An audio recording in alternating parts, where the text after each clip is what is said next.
Pai, mais uma vez nós te agradecemos por esse momento que o Senhor dá a nós.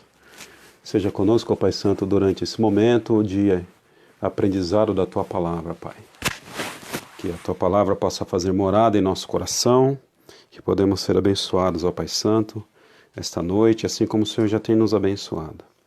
Que o Senhor nos dê humildade de espírito para poder entender a Tua Palavra, bem como compreensão da mesma. Nós somos totalmente dependentes do Senhor, ó Deus, diante da Tua revelação. Em nome de Cristo nós oramos e mais uma vez te agradecemos. Amém, Jesus. Amém. Povo de Deus, boa noite, graça e paz em Cristo. Estamos aqui com o nosso estudo sobre a soberania de Deus. Enquanto você entra, enquanto a turma está chegando, quero lembrar o objetivo, mais uma vez, da gente estar estudando sobre a soberania de Deus. Não é um assunto que foi criado lá na Idade Média ou durante o período da Reforma Protestante e a gente está voltando ao passado como se fosse um assunto já ultrapassado. Na verdade, é um assunto totalmente atual, um assunto que dá muitas respostas para esse problema que nós estamos passando no atual momento aqui, não só no Brasil, mas no mundo inteiro, acerca da pandemia do coronavírus. Estamos aqui respondendo quem é o autor da pandemia, se é o diabo, se é o homem, se foi o próprio Senhor que trouxe essa pandemia. Então, nós acreditamos que esse assunto da soberania de Deus ele é extremamente relevante para os dias de hoje. E eu quero aqui, pela fé, dizer que você está aproveitando aí. Amém? Nós já oramos e temos algumas tarefas aqui a fazer. A primeira delas falarmos um pouquinho sobre essa doutrina. A segunda delas, a segunda tarefa é tentar não, né? Responder, pelo menos, não com tanta profundidade, mas responder duas perguntas que chegou pra gente. E a terceira tarefa é a gente ler algumas expressões aqui no livro do A.W. Pink, Deus é Soberano, aquele livro que eu já tenho recomendado para você comprar. Compre esse livro que certamente ele vai abençoar a sua vida. Então vamos aí à primeira tarefa, falar um pouquinho sobre a natureza do estudo da soberania de Deus.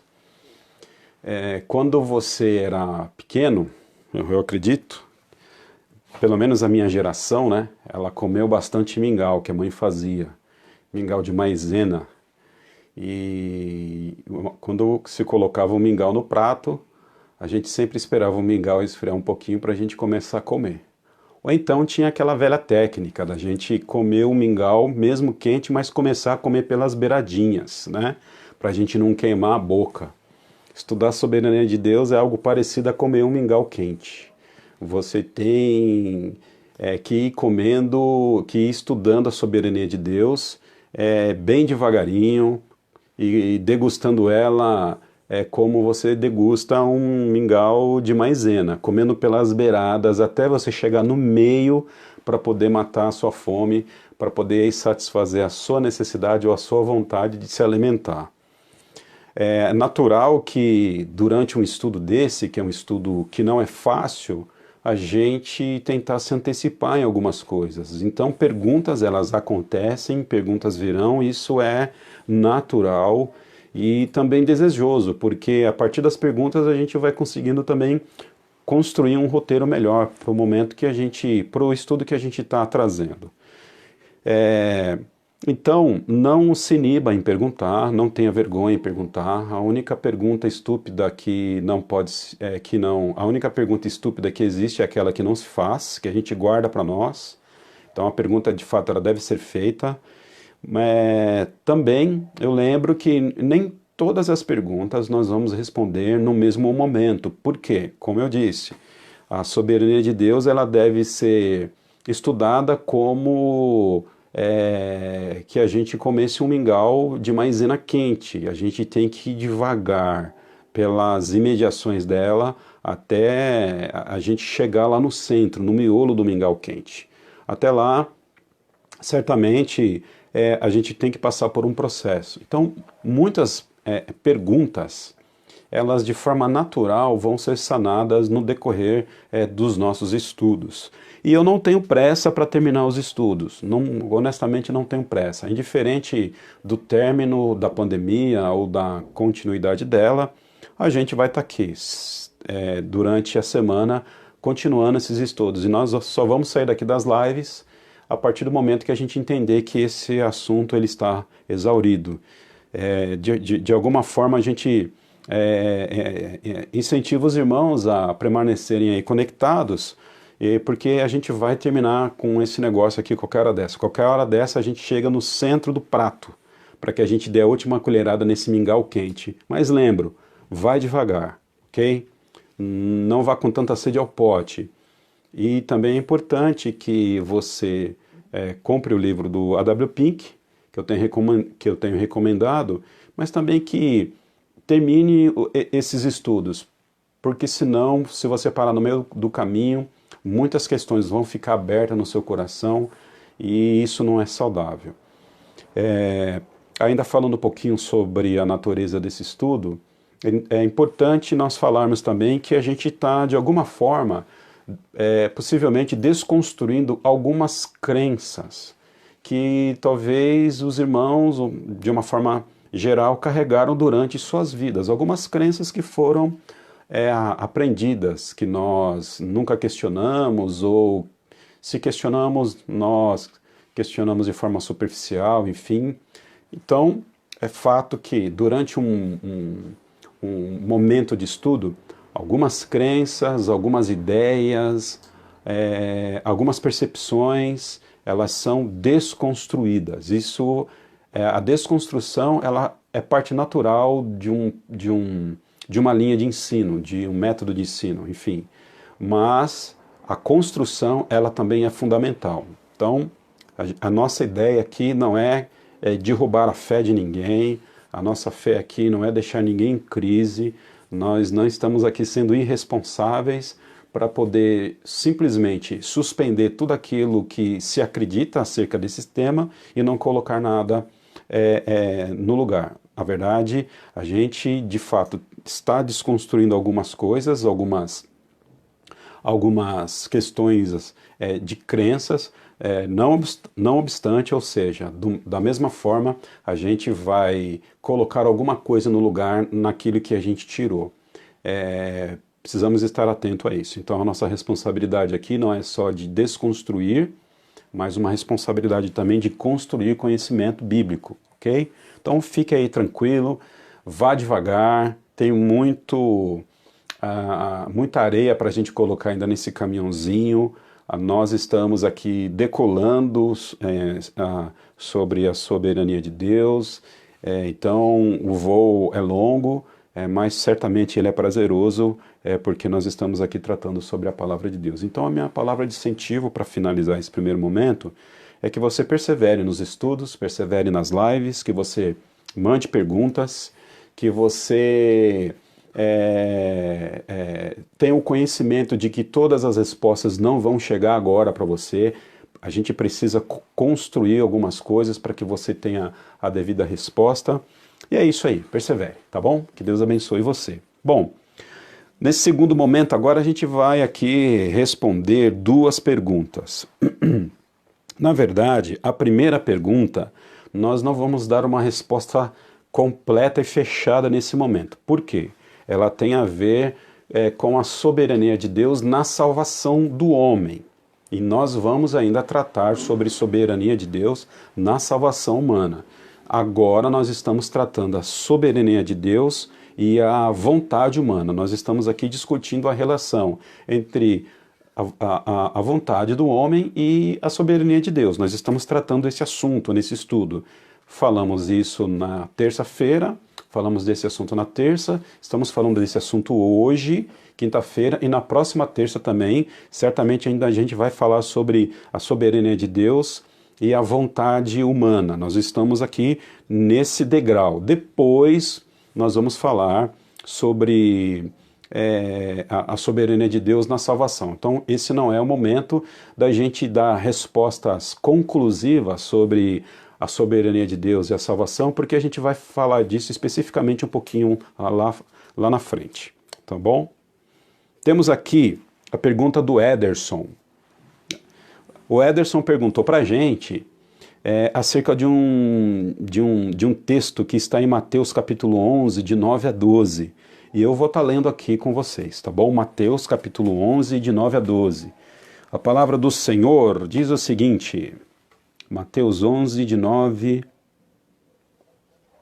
a 12.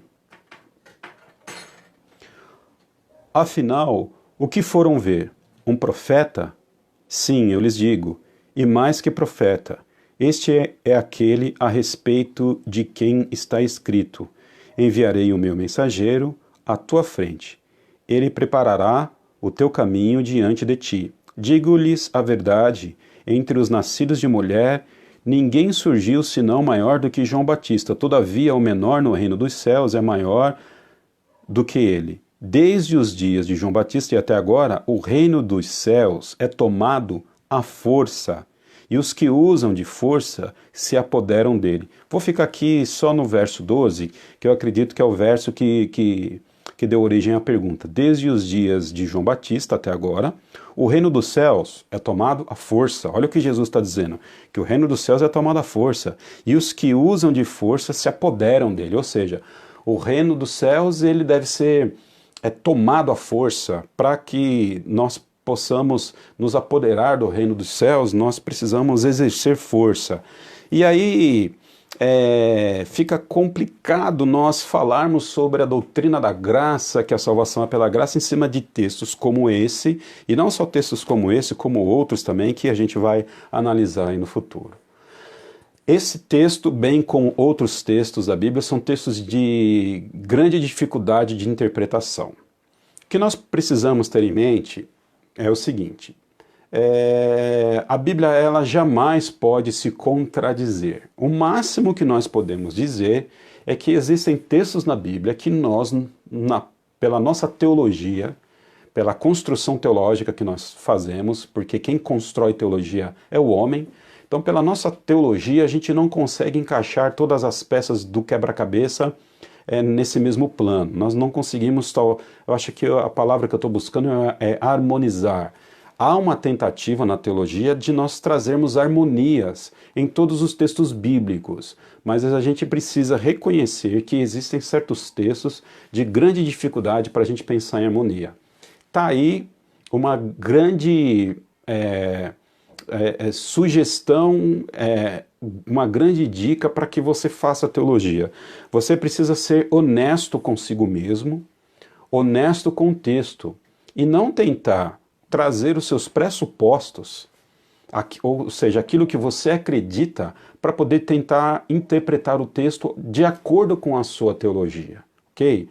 Eu aqui sou favorável à teologia reformada, por quê? Porque esse é um discurso muito latente nos teólogos reformados, de que chega um determinado momento que nós nos deparamos com o muro e que não dá para ultrapassar, ou seja, a gente não necessariamente consegue conciliar todas as doutrinas dentro de um mesmo escopo, dentro de uma mesma teologia.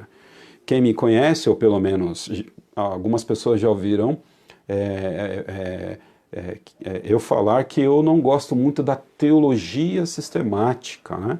Até a gente dá curso de teologia sistemática, inclusive na IBC nós temos um curso de teologia sistemática que está suspenso agora por conta do coronavírus, mas eu nunca fui muito fã e adepto da teologia sistemática, até porque eu penso que é impossível sistematizar a teologia, ou seja, é impossível você colocar a teologia dentro de um sistema uniforme, dentro de um sistema circunscrito, uniforme, a ponto de você não ter dúvidas.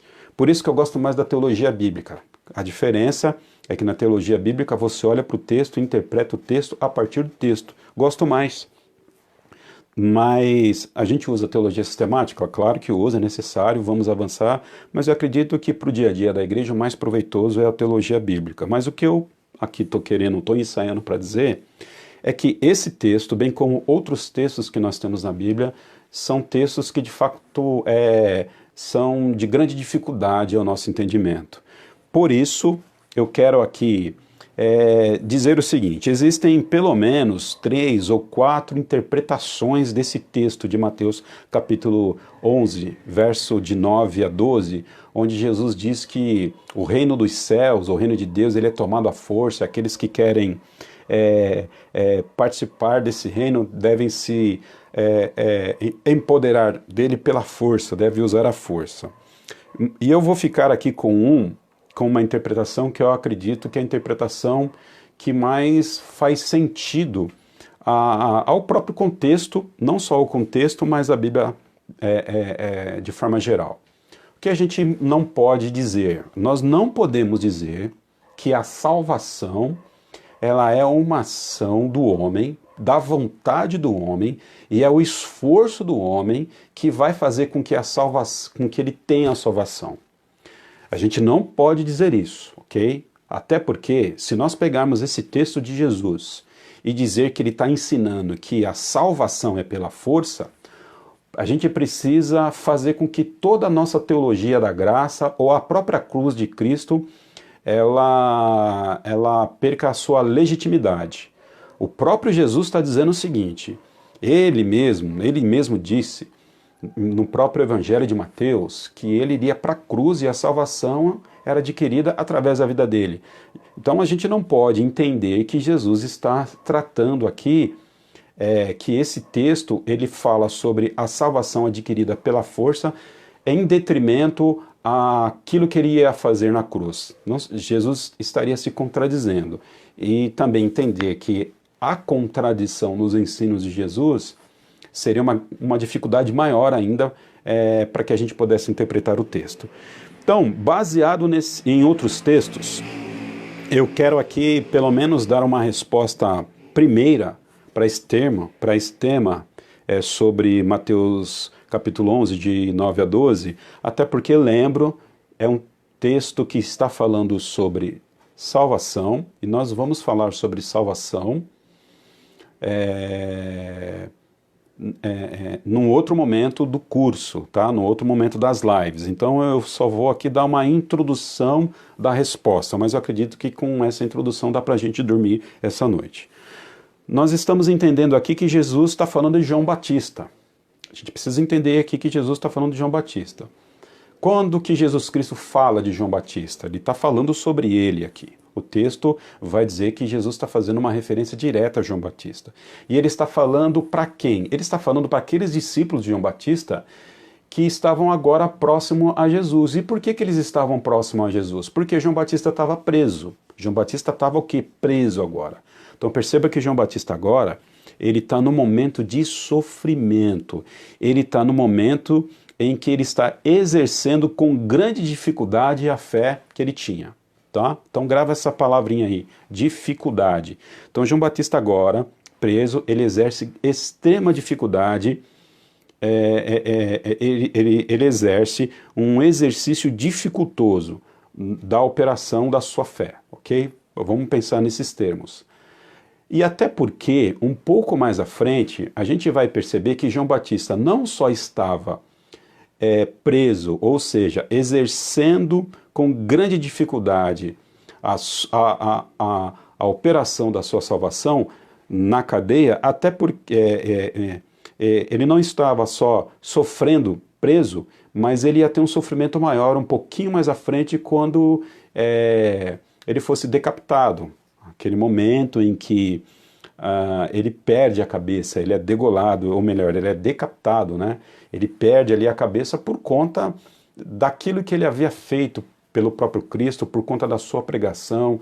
João Batista, ele era um grande profeta, não ficava de boca fechada, e ele falava mesmo aquilo que Deus pedia para que ele falasse. Então, de alguma forma, perceba o seguinte: João Batista pagou, vou usar aqui a palavra pagamento, um alto preço para ser quem era, para ser esse agente de proclamação do Evangelho de Cristo na Terra. Então houve um preço que ele pagou para o exercício da sua fé. Ok? Vamos pensar nessas categorias. Quero também trabalhar com você um texto que está lá em Mateus capítulo 7, de 13 a 14, quando Jesus Cristo diz o seguinte: olha, A porta que leva à salvação, ela é o quê? Lembra desse texto? Ela é estreita. E a porta que leva à perdição, ela é o quê? Ela é larga, o caminho é largo, né? A ideia que o texto está passando ali é que para entrar no reino dos céus deve haver um esforço da pessoa. Ou seja, para que a pessoa faça parte do reino de Deus, ela não deve ter mais a vida fácil que ela está levando nesse momento. Deve haver pelo menos um grau de dificuldade para que ela se apodere do reino de Deus.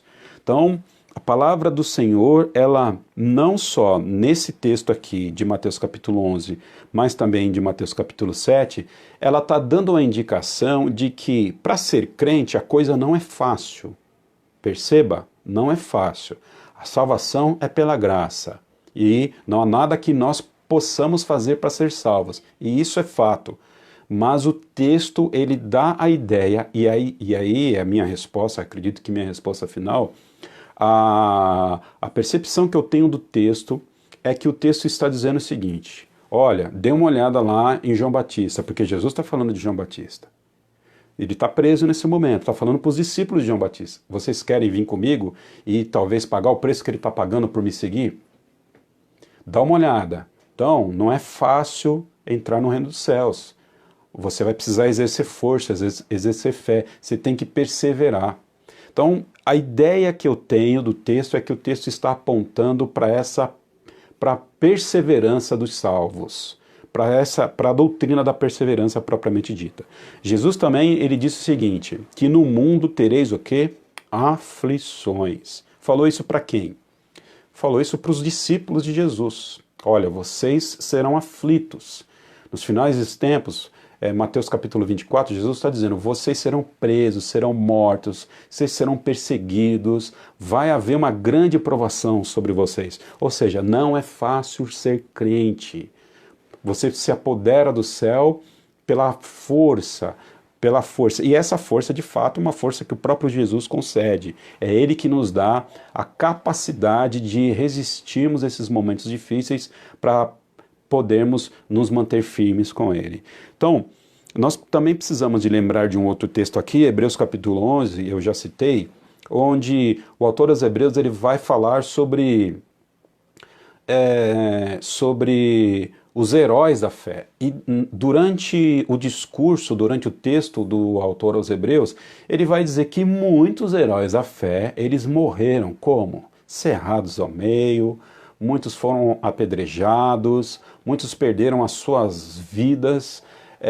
Nós vamos perceber na história da igreja, Eusébio de Cesareia, um historiador do século III, ele vai dizer ele vai relatar quantos cristãos foram mortos por conta da perseguição. O próprio Judas, Paulo foram mortos. O apóstolo João ele foi exilado na ilha de Patmos, ou seja, o que eu quero aqui sintetizar a resposta, e volto a dizer, é uma resposta ainda inicial, não uma resposta fechada sobre o texto, até porque existem outras possibilidades, mas eu penso que a maior possibilidade é a possibilidade de Jesus estar dizendo o seguinte aqui, não é fácil ser crente. Para os discípulos de João Batista, vocês estão afim? Vocês estão afim de cair para dentro? Vocês estão afim de me acompanhar? Dá uma olhada lá no antigo mestre de vocês, o que está acontecendo com eles. Ele está preso.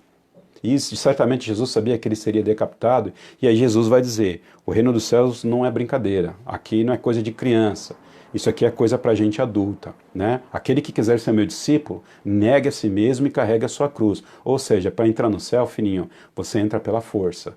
Para se apoderar da salvação do reino de Deus, você precisa, de fato, exercer perseverança, exercer força, querer. É o que eu penso que o texto está tentando dizer. Então, para sintetizar, o que Jesus quer dizer? Que você precisa tomar o reino do céu à força, se empoderar do reino dos céus, do reino de Deus à força. Na minha interpretação, Jesus está dizendo o seguinte, ser crente não é fácil, precisa perseverar. Ser crente não é fácil. Então, não pense vocês que ser crente é fácil. Essa é a resposta sintética, é lógico que superficial, inicial, para o texto de Mateus capítulo 11, verso de 9 a 12, ok? Agora, quero lembrar também que não é só esse texto que nós encontramos dificuldades. Quando nós falamos que Deus é soberano e quando nós falamos sobre a vontade humana, nós precisamos, e a gente vai trabalhar um pouquinho ainda hoje, a gente precisa entender que Deus chama o homem à responsabilidade de exercer volição, ok? De exercer vontade, olha só, exercer volição, exercer vontade para poder aceitar a Cristo como um Salvador. João capítulo 10, Jesus vai dizer o seguinte para algumas pessoas que estão em volta dele: vocês não me seguem, não acreditam em mim, porque vocês não querem. Ou seja, Jesus está dizendo que o querer pertence aos homens. E eles não querem porque eles não querem. Mas a gente vai entender um pouquinho mais isso daqui a pouco. Então, nós não estamos aqui anulando a vontade do homem. Nós não estamos aqui fazendo com que o homem deixe de ser um ser moral, que ele não haja de forma voluntária, segundo a sua vontade, segundo a natureza. Não, o homem, ele age sim, olha o que eu vou dizer aqui, ó, livremente, segundo a sua natureza. Então o homem age livremente segundo a sua natureza. A doutrina da soberania, o mesmo pensamento reformado, nunca negou que o homem é livre. A dificuldade que se tem quando nós estudamos a soberania de Deus é dizer que existe livre-arbítrio para o homem, ou seja, que ele pode arbitrar livremente. A dificuldade existe, e a gente já falou disso na última live, mas a gente consegue dizer sim, biblicamente falando, que o homem ele age de forma livre. O homem é livre dentro da sua natureza. Ora, se é livre dentro da sua natureza, logo a sua natureza, ou melhor, logo a sua liberdade, ela é limitada. Se a liberdade do homem é limitada, logo do ponto de vista, eu vou usar aqui filosófico, né? Do ponto de vista filosófico, o homem não é livre plenamente. Porque a liberdade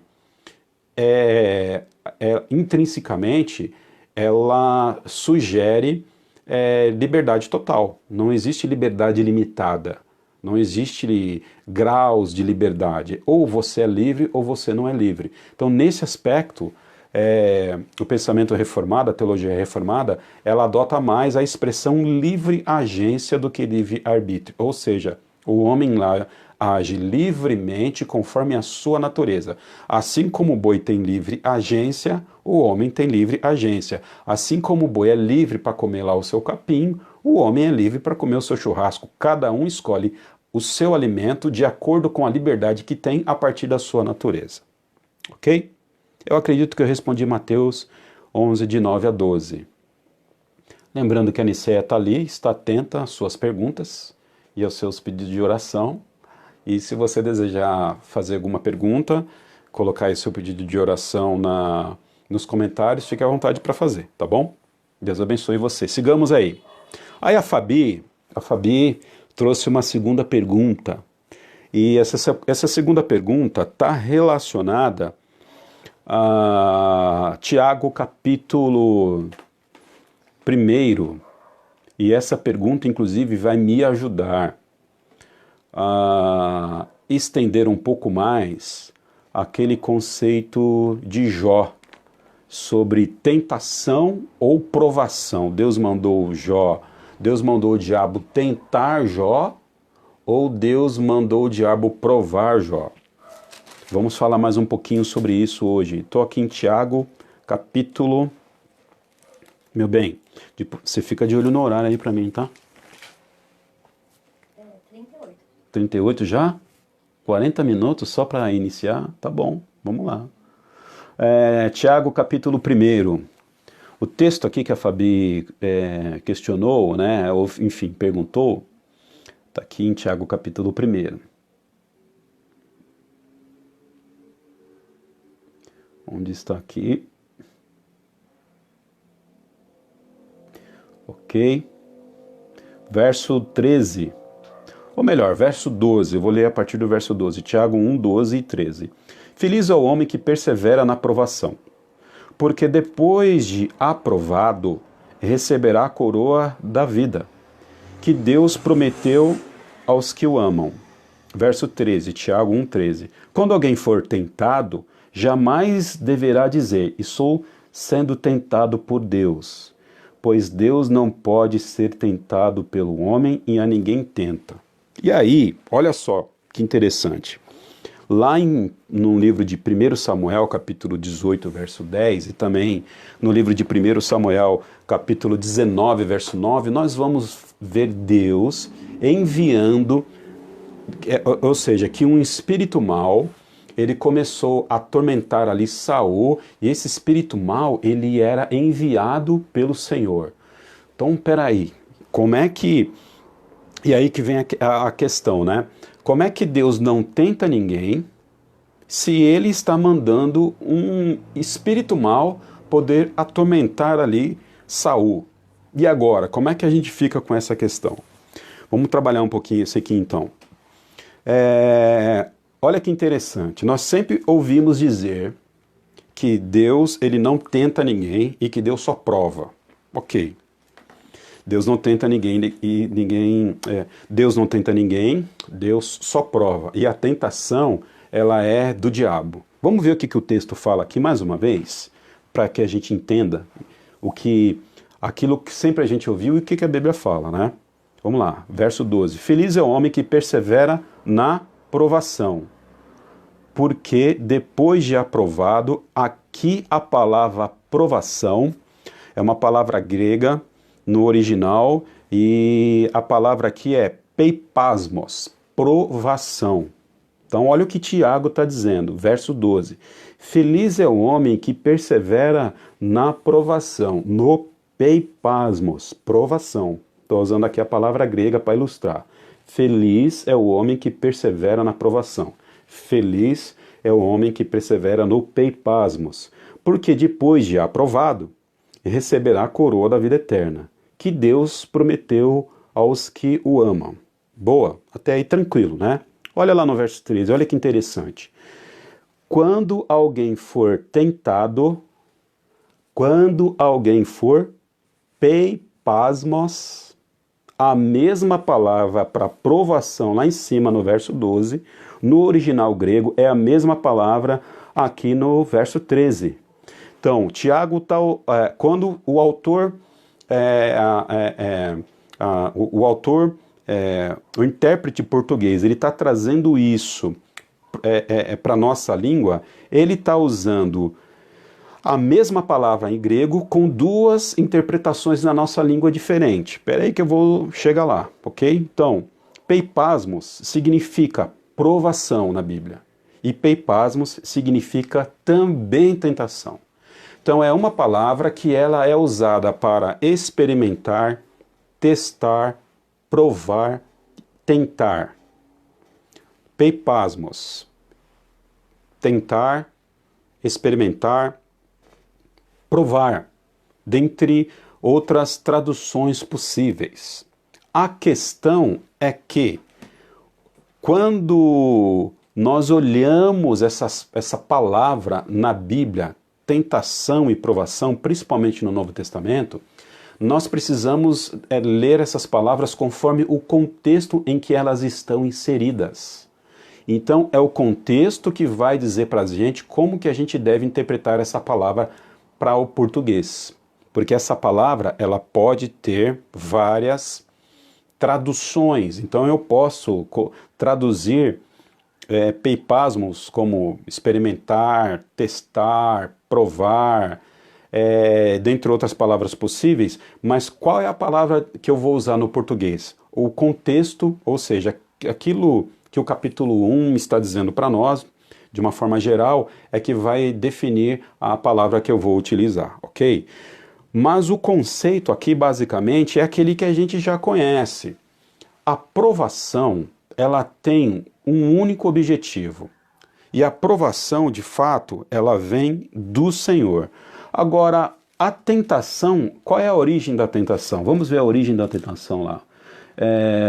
Verso 14. Cada um, porém, é tentado, é peipasmos, é provado, é testado, mas a palavra aqui em português que a gente enxerga cada um, porém, que é tentado pelo mau desejo do seu próprio coração.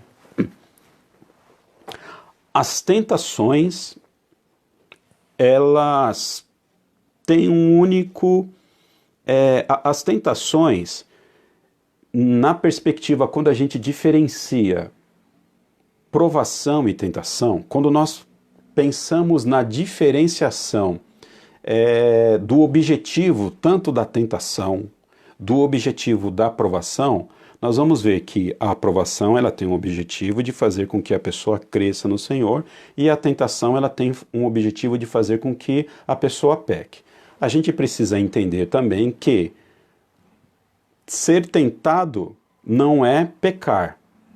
O pecado ele é diferente da tentação, ok? Então o pecado ele é o resultado, ou seja, o pecado ele é o resultado da vazão que você dá a uma tentação e também da vazão que você dá a uma aprovação.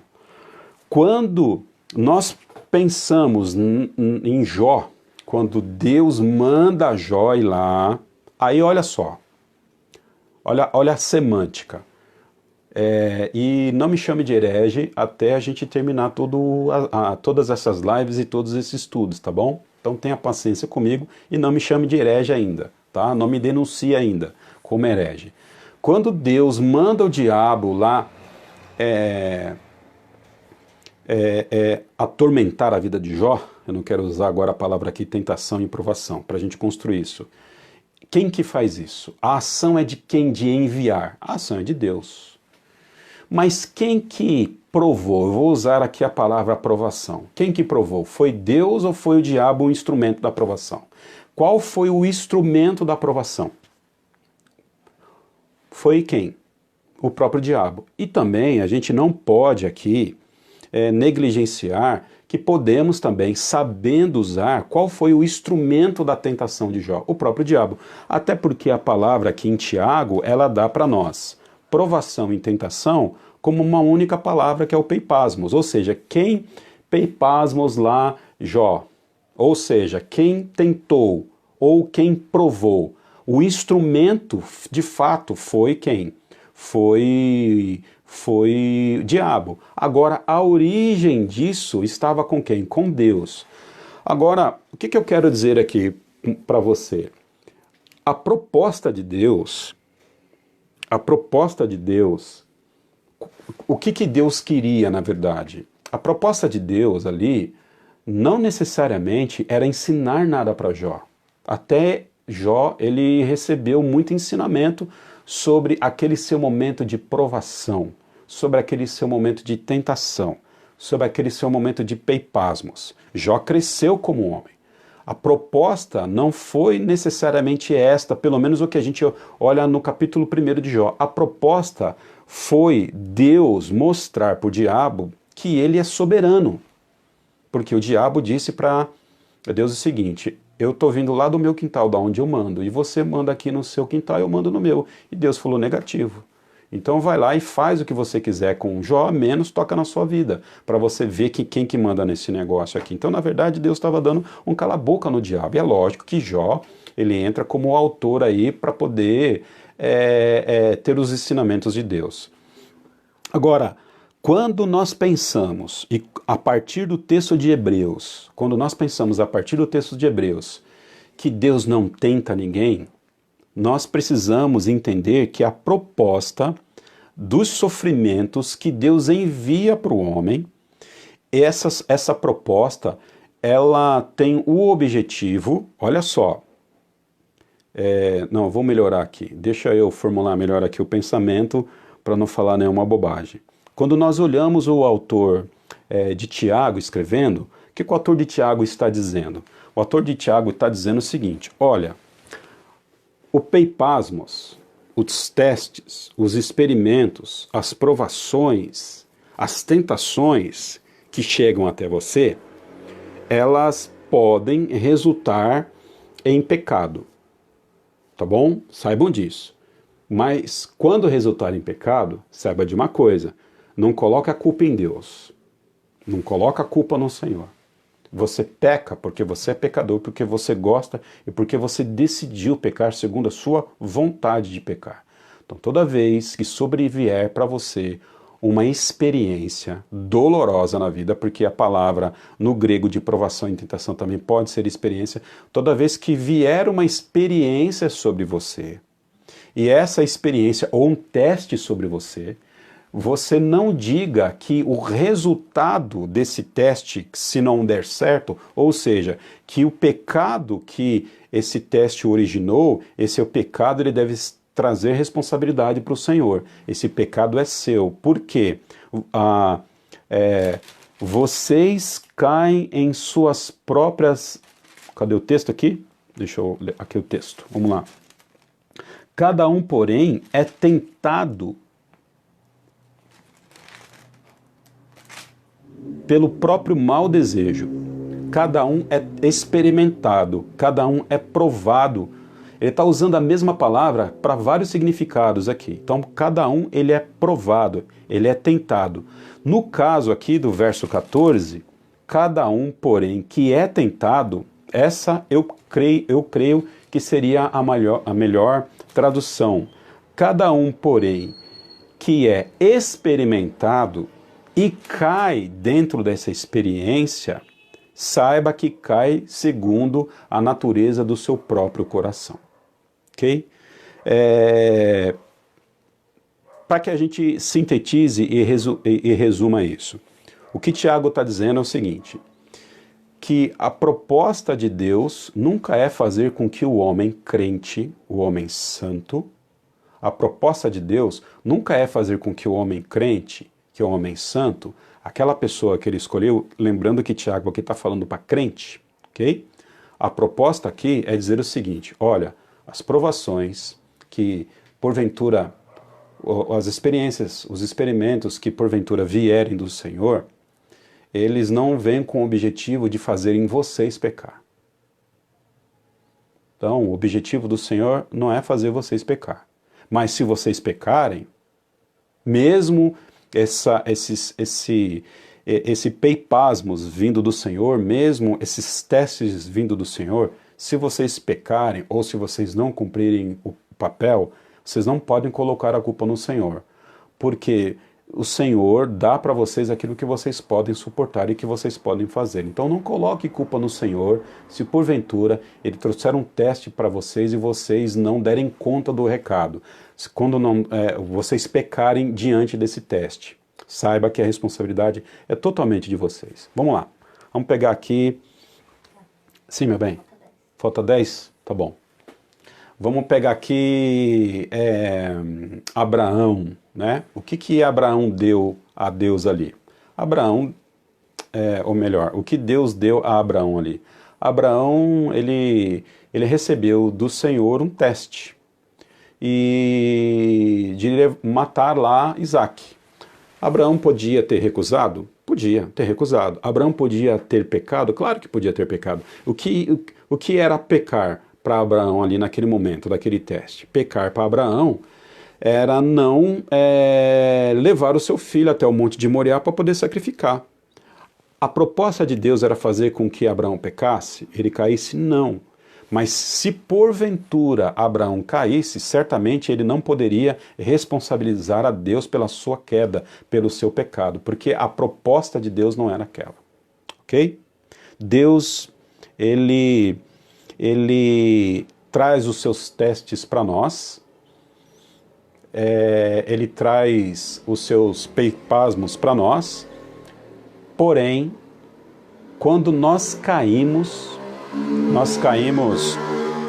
por conta da nossa própria natureza, e ele faz com que os testes que ele manda para nós, os seus peipasmos, que ele manda para nós, ele faz com que, ao cairmos, ele não seja responsabilizado e culpado por isso.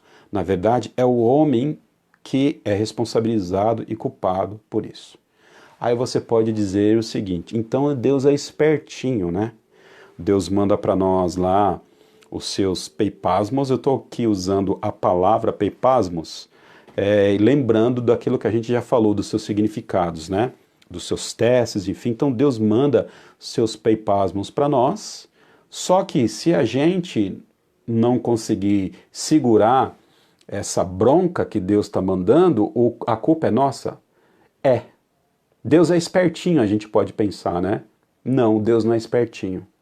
Deus é Deus, Ele continua sendo santo, Ele continua sendo bom. Nós não sabemos como isso acontece. Deus continua sendo santo, bom, sem segundas intenções, mesmo quando as provações ou os peipasmos que caem sobre nós, nós não conseguimos absorver isso, ok? Então a gente precisa caminhar nesse sentido. E também lembrar que o apóstolo Paulo diz, né, que não há nenhuma tribulação que vem sobre nós que nós não podemos suportar. Deus não dá nada para nós que nós não podemos suportar.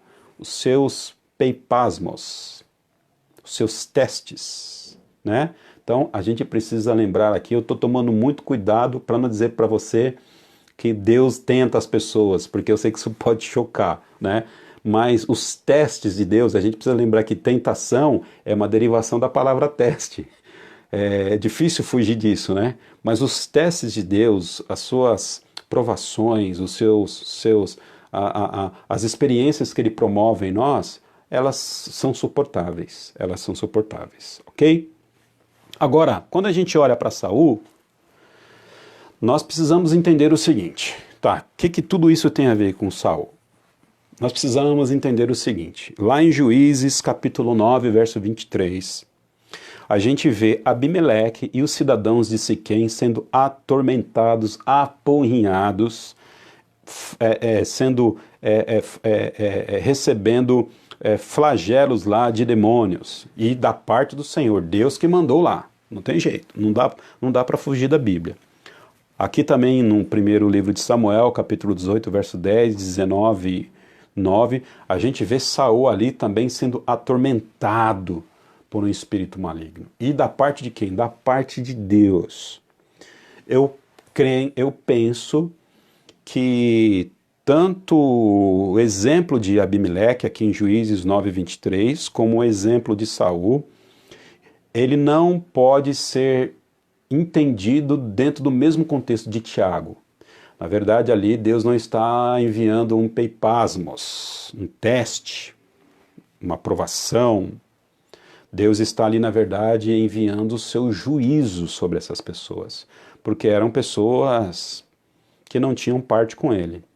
Ou seja, uma coisa são os testes que Deus manda, suas provações, seus testes, seus peipasmos sobre o povo dele, para que o povo dele cresça. E se a gente cair durante isso, a gente não pode dizer que isso é culpa de Deus. A gente cai pelas nossas próprias fraquezas. Porém, no caso aqui de Saul, também de Abimeleque, Deus não está aqui trazendo um sofrimento para que eles cresçam na vida, para que, enfim, eles saiam melhores do outro lado. Não, na verdade aqui é juízo de Deus. A ideia aqui é tormento de fato. A ideia é que aquelas pessoas pudessem sofrer diante dos pecados que eles haviam ali cometido. Então, eu penso que o texto de 1 Samuel 18, 10 e 19, 9 não tem nenhuma relação com o texto de Tiago, capítulo 1, verso 12 e 13. Ok? Acho que eu devo ter respondido. Certo, meu bem? E agora, acabou? Acabou o tempo? 3 minutos? Bom, eu estou com a dificuldade aqui agora de tempo, mas eu vou ficar mais um pouquinho aqui, pelo menos mais uns 20 minutos. Se você está com seu tempo aí curto, depois você volta na live, vai ficar disponível aí na página do Facebook da IBCI, depois você volta na live para ver os últimos 20 minutos aí do final do nosso estudo, tá bom? Para você não perder. E eu vou seguir aqui um pouquinho agora. Quero ler com vocês, a gente está falando aqui sobre vontade humana, eu quero ler com vocês algumas expressões que a W. Pink traz aqui no seu livro Deus é Soberano, tá? E aí a gente vai trabalhar a partir dessas expressões, pensando a soberania de Deus e a vontade humana, ok? Lá em Romanos capítulo 9, verso 16, em que ele lembra a gente o seguinte: assim, pois, não depende de quem quer ou de quem corre, mas de usar Deus a sua misericórdia. Ele está falando ali, dentre outras coisas, sobre também salvação. Ou alguns intérpretes falam que é salvação sobre a nação de Israel, seus eleitos, ou sobre indivíduos. Eu gosto mais de indivíduos e acredito que as duas interpretações são boas e elas não mudam o sentido. Mas o apóstolo Paulo está dizendo que a salvação, assim pois, não depende de quem quer, não depende da vontade humana, olha só, a salvação, ou de quem corre, mas de Deus usar misericórdia. Ou seja, a salvação sobre o homem é independente da sua vontade, não depende de quem quer, não tem como fugir do texto. Não tem, independente de quem quer, depende da misericórdia do Senhor. O homem tem vontade? Tem vontade. Depende da vontade do homem? Não depende da vontade do homem ser salvo, depende da misericórdia de Deus. Por isso que a gente está falando aqui sobre vontade, vamos trabalhar a vontade. Também, olha que interessante, João 5,40, Jesus vai dizer o seguinte: não quereis vir a mim para terdes a vida eterna. Olha o que Jesus está dizendo. Jesus está dizendo o seguinte: vocês não vêm até mim para ter vida eterna porque vocês não querem.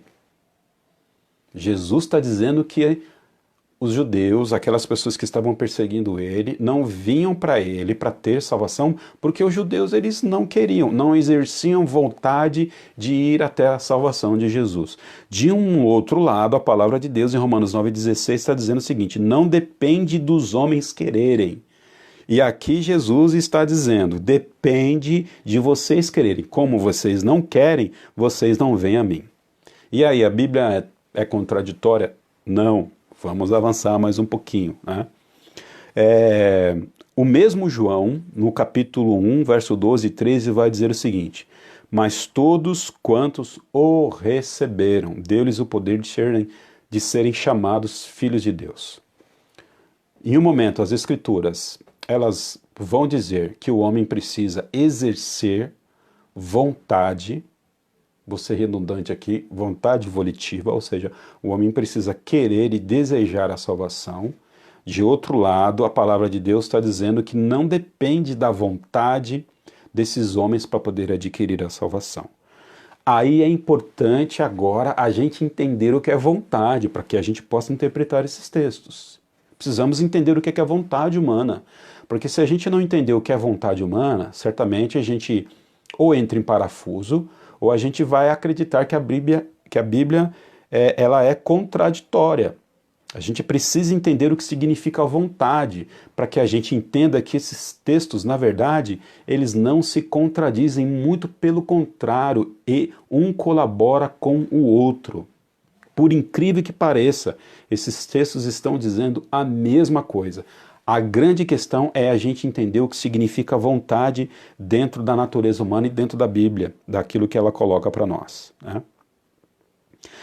Também a gente precisa lembrar que a palavra de Deus, ela é uma palavra que sempre vai estar chamando o pecador ao arrependimento. Vem, vocês que estáis cansados e oprimidos, sempre o Evangelho vai estar pedindo para que o pecador olhe para Jesus e se converta dos seus maus caminhos. O livro de Isaías, o livro de Jeremias, fala sobre o quê? Fala sobre arrependimento. Vocês devem se arrepender. A pregação de João Batista, arrependei-vos porque é chegado o reino dos céus. Ou seja, trazendo responsabilidade sobre os homens de arrependimento. E os homens só podem responder a essa responsabilidade de arrependimento exercendo vontade, querendo isso. Então, a Bíblia não exclui, querido, a Bíblia não exclui a vontade do homem. A Bíblia não aponta para nós que o homem ele é um robozinho, ele não deve exercer vontade, ele não é livre para tomar as suas decisões. Ele é livre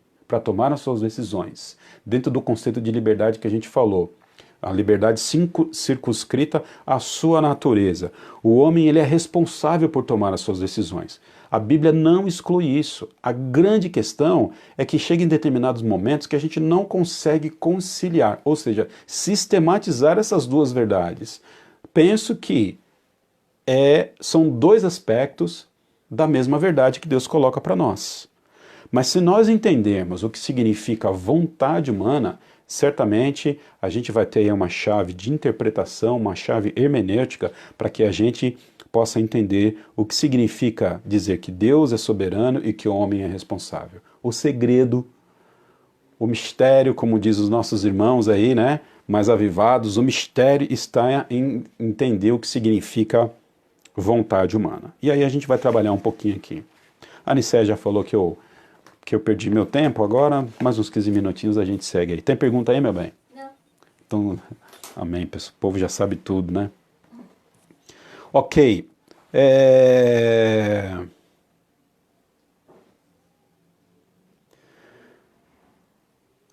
Romanos capítulo 8, verso 7. A gente está aqui falando sobre vontade humana. Algumas pessoas, elas aceitam a Cristo como Salvador e outras pessoas não aceitam a Cristo como Salvador. Algumas pessoas entendem a verdade da Bíblia, do reino dos céus, outras pessoas não entendem a verdade e não entendem as questões e os valores do reino dos céus. Romanos capítulo 8, verso 7, a palavra de Deus vai dizer que essas pessoas que não entendem as coisas do reino, assim não entendem porque elas estão em inimizade com Deus. Para uma pessoa entender as questões da Bíblia, do Evangelho, essas pessoas primeiro precisam se tornar amigas de Deus para depois entender o que a palavra de Deus está dizendo. Né? A gente precisa entender também que o coração do homem, ele é um coração caído. Estou aqui repetindo também algumas coisas de ontem. O coração do homem é um coração caído, o coração do homem é um coração enganoso, e a inclinação do homem, por conta do pecado, ela sempre é inclinada para o mal, ela sempre é inclinada para a desobediência ao Senhor. O homem escolhe aquilo que está de acordo com a sua própria natureza. É o que a W. Pink fala. E, portanto, antes de haver possibilidade de escolher ou preferir aquilo que é divino e espiritual, uma nova natureza precisa ser-lhe concedida. Em outras palavras, importa nascer de novo. Olha o que a W. Pink está dizendo. Não somos nós que recebemos Jesus como Salvador. É Jesus que recebe a nós, pecadores, para nos presentear com a sua salvação. Mas antes de nós entendermos a palavra do Senhor, antes disso, como é que está a nossa natureza? Conforme Efésios capítulo 2. Nossa natureza está morta, está necrosada. Nós estávamos mortos, seguindo os nossos próprios pensamentos, as nossas próprias vontades, segundo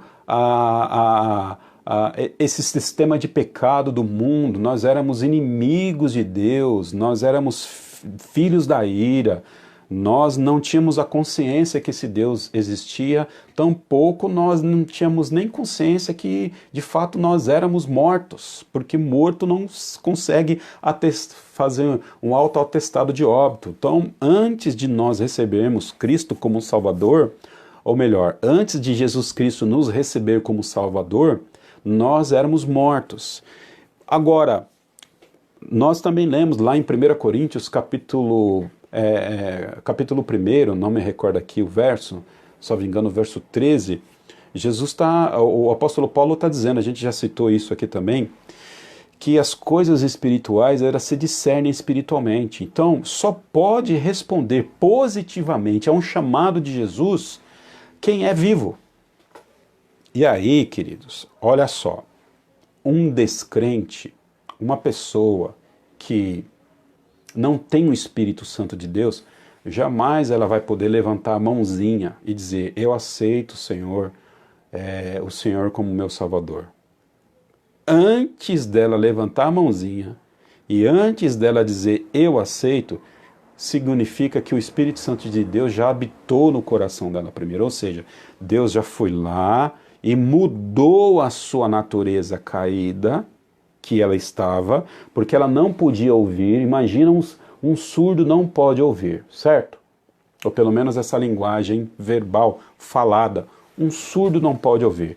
Então, o que Deus fez primeiro? Tirou os tampões do surdo, fez com que ele pudesse ouvir a palavra de Deus para poder tomar uma decisão diante da chamada de salvação do Senhor. Ou seja, o que a W. Pink está dizendo aqui é que, segundo a sua natureza caída, o homem ele era impossibilitado de escolher ou preferir aquilo que é divino e espiritual, segundo a sua natureza caída. Para que essa pessoa possa escolher o que é divino e espiritual, primeiro há uma necessidade dessa pessoa se tornar nova criatura. Então ele se torna nova criatura, ato contínuo. Ele toma uma decisão por Cristo. Entende? Complicado? Então,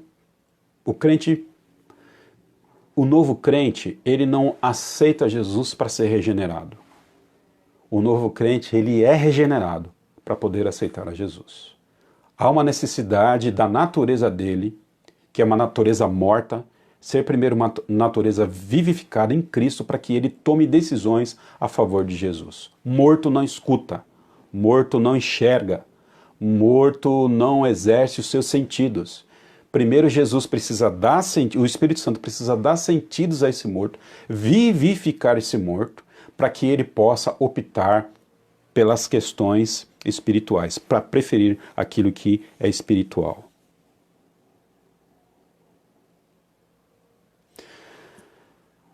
Filipenses capítulo 2, verso 13. Deus opera em nós, tanto o querer como o efetuar. O apóstolo Paulo está falando para crente. O apóstolo Paulo está dizendo o seguinte, que aquilo que nós fazemos em direção ao Senhor, os nossos desejos, você gosta de ir para a igreja? Você gosta de ser fiel nas finanças? Você gosta de exercer os seus dons ministeriais? Você gosta de assistir essa e outras lives sobre a palavra do Senhor? Você gosta de fazer filantropia? Você gosta de ler a Bíblia? Tudo isso, todo esse gostar, ele provém de um desejo do seu coração, certo? Da sua natureza. E a palavra de Deus diz que os desejos e esse querer, ele provém da bondade de Deus para você. É Deus que impulsiona você a ter esses desejos do céu, porque a sua natureza caída, ela não pode produzir esses desejos. Então Deus tanto coloca em você, em seu coração, o querer e como o fazer, o realizar. Então, quando você quer uma coisa boa, é Deus que está colocando esse desejo no seu coração, porque você não é capaz de produzir desejos bons. Quando você faz uma coisa boa, é Deus que, através de você, está motivando a fazer coisas boas, porque você por si só não pode fazer coisas boas. Por isso que não é pastor que motiva a vida do crente, não é um louvor bonito que motiva a vida do crente. Não é a conta no banco que, por isso, pastor, eu estou desmotivado. Vai lá e come a Bíblia, meu filho. Né? Porque é Deus que faz essas coisas na sua vida. Pergunte para Deus, Senhor, por que o Senhor não tem produzido isso na minha vida, Pai? Certamente, a grande maioria das vezes é porque nós estamos em pecados. Ou seja, Deus soberanamente coloca o desejo no nosso coração, Deus soberanamente faz com que a gente execute boas obras, mas nós temos a responsabilidade de obedecer a sua palavra. Deus nunca vai ser culpado pelo seu pecado. Nunca podemos culpar a Deus pelo seu pecado. Deus nunca vai ser culpado por aquele que de alguma forma foi provado e caiu na aprovação. Nunca podemos colocar a culpa do pecado no Senhor. A culpa do pecado sempre é do homem. Sempre é do homem. Deus, ele decretou todas as coisas de forma que o ser humano, ele é responsável do seu pecado e Deus é santo. Como ele fez isso? A gente talvez nunca vai saber, nem como do mesmo em chegar no céu, porque tem coisas de fato que pertencem à natureza desse Deus, ok? Sigamos mais um pouquinho. A W. Pink. Agora, porém, perguntamos, o que é a vontade humana? Então, o que é a vontade? Nós estamos falando sobre o que exatamente? O que é a vontade humana? É algo que funciona através da sua própria determinação, ou é por sua vez determinado por outro fator?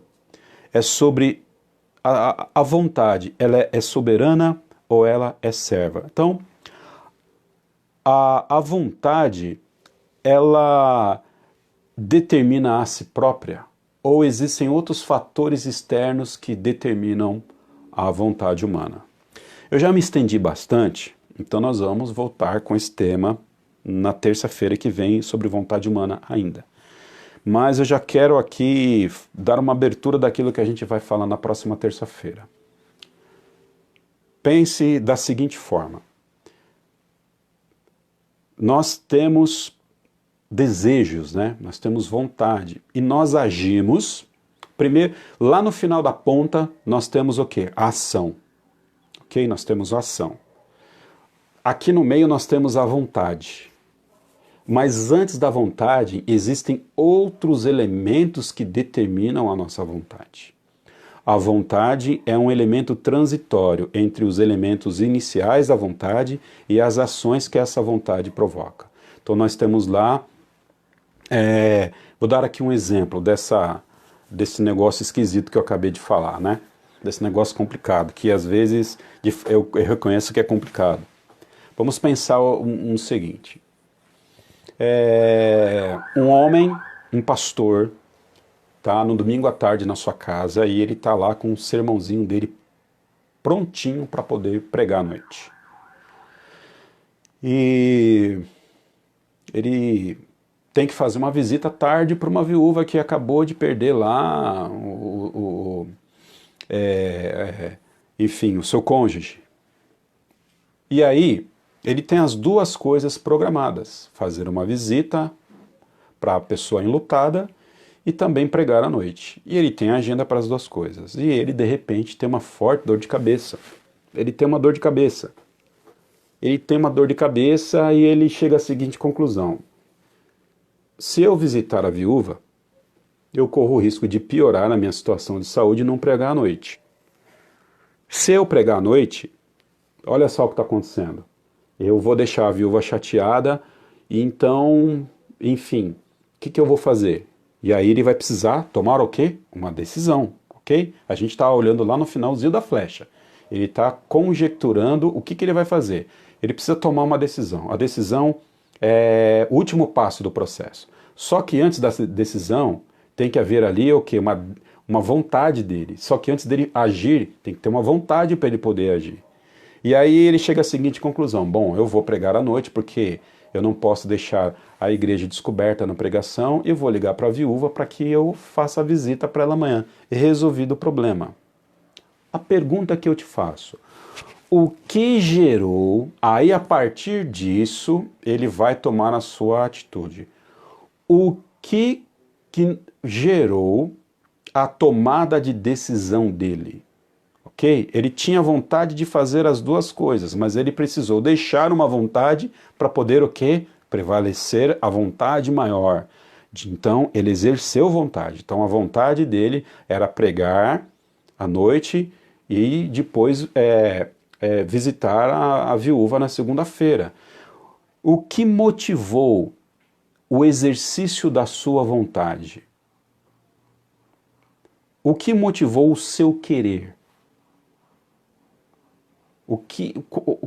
Elementos, naturalmente, que estavam antes do seu desejo e da sua vontade. Elementos, por exemplo, como a sua dor de cabeça. Então, a dor de cabeça dele, ok? Foi pelo menos um elemento que fez com que ele, a partir daí, criasse desejo em seu coração para poder agir. As nossas vontades, elas não são soberanas. As nossas vontades, elas são servas desses elementos, como dor de cabeça, como fome, ok? O que motiva uma pessoa a fazer isso? Eu desejei, por exemplo, eu desejei cometer um crime e vou roubar uma margarina lá numa mercearia. E lembra desse caso no Brasil, que não me lembro se foi um homem ou uma mulher, e ele estava com fome, roubou uma margarina e foi preso? Então, de repente, você acorda numa segunda-feira e vai roubar uma margarina. Então você tem um desejo ali, vou roubar aquela margarina porque eu quero aquela margarina para mim. E aí você toma a ação de roubar. Só que antes de tomar a ação de roubar, você tem o desejo de roubar. Só que antes do desejo de roubar, você tem aqueles elementos que impulsionam o seu desejo. Qual era o elemento que impulsionou o desejo dessa pessoa de roubar a margarina no mercado? A fome na sua família e na sua casa. Então, esses elementos, eles norteiam a vontade e a vontade se desdobra numa ação. Ou seja, a vontade não é soberana. No caso, a fome foi soberana sobre a vontade dessa pessoa que roubou a margarina. Quem manda em quem aí? O homem manda nele? Não, não manda nele. Quem mandou nele é a vontade dele, certo? Olha só. Mas quem manda na vontade dele? As circunstâncias que estão ao redor da sua própria natureza. Eu vou fechar aqui com essa palavra para que você volte na terça-feira, pensando nisso, que os nossos desejos ou a nossa vontade, eu vou usar aqui mais a palavra vontade, a nossa vontade, ela não é soberana, ela não é um fim em si mesma. A nossa vontade, ela é escravizada segundo a nossa própria natureza, ok? Nós somos escravos da nossa natureza. É o que Lutero vai falar, né? Nós somos escravos da nossa própria natureza. As nossas vontades, elas se originam da natureza que nós temos. Não podemos ter vontades fora da nossa natureza. Ninguém tem vontade, a não ser que tenha algum problema de saúde, enfim, mas de forma geral, ninguém tem vontade de comer capim. Vou usar aqui o exemplo do boi e do homem, mais uma vez. Os homens não têm vontade de comer capim. Por quê? Porque a natureza dos homens, elas apontam para outro tipo de vontade. Ok? Então, as nossas vontades, elas não são vontades livres. Ok? O homem age livremente. Ele age livremente, mas ele age livremente não segundo... Olha só, o homem age livremente segundo as suas, o quê? Vontades. Mas as suas vontades não são livres. O homem age livremente segundo a sua vontade, mas a sua vontade não é livre. Ora, se esse homem que exerce a sua vontade livremente, sendo a sua vontade escrava, logo esse homem, ele é escravo. Escravo de quem? Da sua própria natureza. Eu espero que você tenha, de alguma forma, absorvido aí. Amém? Se não tenha, tenha misericórdia de mim, que certamente a gente vai se esforçar para poder explicar de forma mais clara aí a partir dos próximos estudos. Que Deus abençoe você ricamente. E lembre, se você vai tomar um banhozinho antes de dormir, ou se você vai tomar uma sopinha antes de dormir, se você tem vontade aí de dormir, a sua vontade, ela é precedente da sua natureza. Há uma necessidade em descansar, ou seja, a sua necessidade motiva a sua vontade que faz com que você haja. Logo, você não pode ficar sem dormir essa noite. Pelo menos se ficar essa noite, com certeza a sua natureza vai dizer que você não pode ficar sem dormir 3, 4, 5 dias. Chega uma hora que você apaga. Isso significa que você é escravo da sua natureza. Deus abençoe a sua vida ricamente. Deus abençoe. Tem perguntinha aí, meu bem? Não tem perguntinha? Tá bom. Então vamos orar, né? Vamos? Vamos orar. Deus, nós te agradecemos. Obrigado, Pai Santo, por tudo aquilo que o Senhor faz na nossa vida. Obrigado pela tua palavra que anima o nosso coração. Obrigado porque nós somos totalmente dependentes do Senhor. E Deus, eu acredito e pela fé que aquilo que porventura, ó Deus, eu não pude me expressar, talvez uma palavra não colocada na hora, bem colocada na hora certa, talvez até uma palavra, Pai Santo, que poderia ter sido melhorada. Nós acreditamos que soberanamente, ó Pai Santo, o Senhor vai fazer com que a comunicação da Tua palavra chegue ao coração dos irmãos, apesar, ó Pai Santo, de um instrumento tão deficitário que é o homem, porque aprove ao Senhor, ó Pai, soberanamente, escolher o homem para comunicar a tua própria palavra ao homem. Aprove ao Senhor fazer isso. Então nós acreditamos que pela fé, aquilo que nós humanamente não conseguimos levar ao coração das pessoas, o seu Espírito Santo há assim de fazer. Se conosco, que nós possamos repousar na sua soberana mão. Em nome de Cristo, oramos. Amém, Jesus. Amém, meu Pai.